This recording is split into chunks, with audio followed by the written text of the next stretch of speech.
3 of our core 4 have left town, and now somehow the Gargoyle King has learned how to use his little twigs to open doors.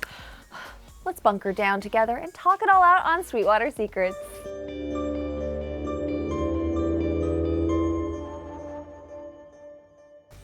Hello there, Riverbabes. I'm your host, Leanne Aguilera, and this is your Sweetwater Secrets after show for episode 306, chapter 41, Manhunter. Now, my head is still spinning and my nose is a little stuffy from crying a bit during this episode, so hit the comments right now and tell me your initial thoughts. Now, we have a lot to get through, so let's dive right into the jam-packed headlines in this week's Blue and Gold Breakdown. Fresh off his brush with the Gargoyle King, Jughead returned to the bunker and told his boo Betty that he saw a masked group all standing around and worshipping this mysteriously twiggy figure. Like they were a gang of gargoyles. Turns out Joaquin has officially slithered away from the serpents and joined this gargoyle gang, and now that Jughead has discovered that the warden was also playing G&G, he confronted Joaquin for some answers. Joaquin said that the man in the black suit was giving the warden his G&G commands, but the confrontation between Jughead and Hiram proved to be frustratingly futile. You're the Gargoyle King, Hiram. I'm not a 16-year-old nerd. As much as I despise Hiram, I don't think he's the man in black. Do you? Tell me in the comments. Moving on, the serpents were shocked to see a blue-lipped Joaquin show up on Juggy's doorstep. R.I.P. Joaquin. Overall, you were fine, I guess. I'm gonna miss you, Preppy. And over on the manhunt front, Veronica was still determined to prove her man's innocence, and she discovered the unedited footage that showed Sheriff Mineta bribing the Shadow Lake boys to lie under oath and blame Archie for murder. If that's not proof of coercion, I don't know what is. Now, those lying boys were actually hiding out in the mines at Shadow Lake, but Archie and Kevin found them a few moments too late. It seems like Sheriff Mineta killed them all before they could admit the truth. Meanwhile, Betty tricked all the parents of Riverdale to meet up in V's speakeasy, and even though we were all momentarily distracted by the fact that this town has seriously the most attractive adults ever, Betty reminded us that this is serious business. Someone in this room is a murderer. Penelope Blossom threw out a lame lie and basically blamed the poison chalice controversy completely on Daryl Doyley. Dylan's dad?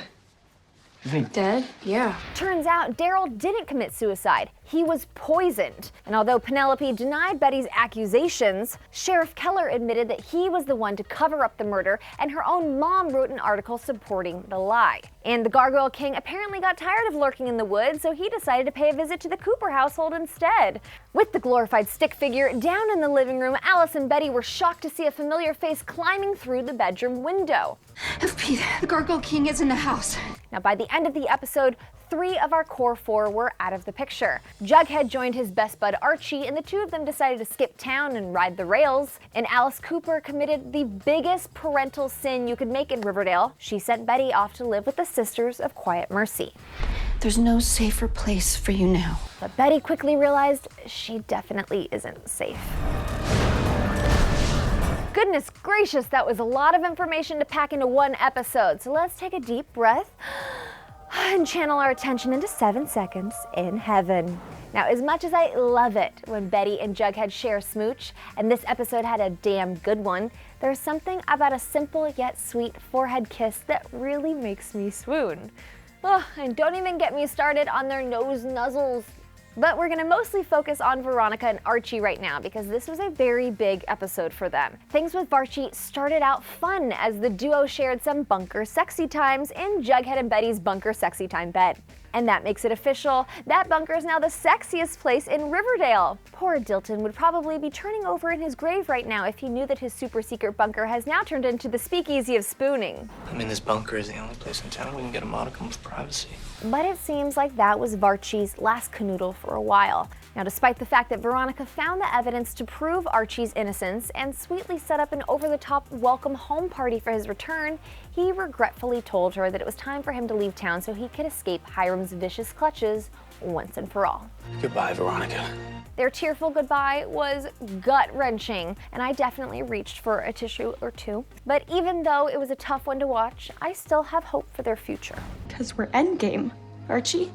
But now, let's dry our tears and whip out those claws, because it's time to unleash my hisses and kisses for episode 306. My first and biggest hiss of the night goes to Sheriff Minetta for seemingly murdering those boys and for scaring Josie so badly that she had a seizure. Sheriff Minetta, back off! And hisses go to the fact that we never ever got to check up on Josie and see her in the hospital either. Ethel practically has a wing in the hospital named after her in that place, and I just needed to see for myself if our pretty kitty is okay. Save Bandit! Hisses to Alice for banishing Betty away to the Sisters of Quiet Mercy. Don't pretend like you're doing this for her own good. We all know that Betty was catching on to your lies and you're just trying to get her out of the way. But a teeny kiss goes to Alice's mama bear instincts in the bedroom. Get behind me, Betty. Hisses to meeting Reggie Mantle's dad, Marty, and to his pathetic response to Betty's confrontation. I would never hit my son. You're a crap liar and a creep, and I hope the Gargoyle King makes you ascend next. Hisses to the fact that Hiram replaced Veronica's portrait in his office with one of himself. How about one of your wife, Hiram? How frickin' conceited can you be? None of your business. And hisses to the confusion behind Daryl Doyle's death, Doyley's death. I don't even know anymore. I thought we were supposed to be focusing on Dilton and or Principal Featherhead's death. Stop giving us more questions instead of answers. Okay, thanks. Switching over to kisses. Kisses goes to Riverdale's epic homage to the movie Scream. Now, for all you young Riverbabes out there, Skeet Ulrich starred in the 1996 horror flick where he played the seemingly sweet and supportive boyfriend, but in reality, he and his BFF were the killers all along. We all go a little mad sometimes. So does this mean that Riverdale's trying to tell us that FP is behind all of this G&G craziness?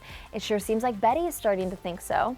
Or is all of this just a nice little nod to Skeet's big screen past? We already played that game, remember? Tell me in the comments right now. Kisses to Kevin and Archie's bromance during this episode. It was really nice to see this friendship on screen, and it was even sweeter to see their dads team up as well. Kisses to Dr. Curdle Jr. You may be oh so creepy and susceptible to bribes in small bills, but you're really helping the team out lately, so good on you, Doc. Kisses to Jughead being in charge. Honestly, I don't know what it is, but it seems like every time Jughead utters a command to his serpents, like this one, Pick him up. I always get a big kick out of seeing him rock his crown. And kisses to Camila Mendez for her heart-wrenching yet stellar performance in this episode. She did such a brilliant job that I'm even giving a pass to the fact that the writers made her say this. No need to thank me, lover. And now we're done. That was a big one.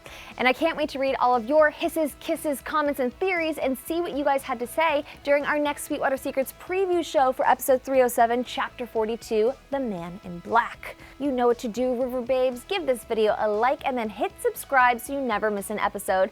And then ride the rails down to the comments and tell me all of your hisses and kisses from 306. Do you think Riverdale's Scream homage means that FP is guilty of something? Who do you think the man in the black suit is? And what did you think of the Varchi breakup? Oh, and how will Betty handle her stay in the Sisters of Quiet Gargoyles? I can't wait to see what you have to say. Adore you, Riverbabes. Bye-bye.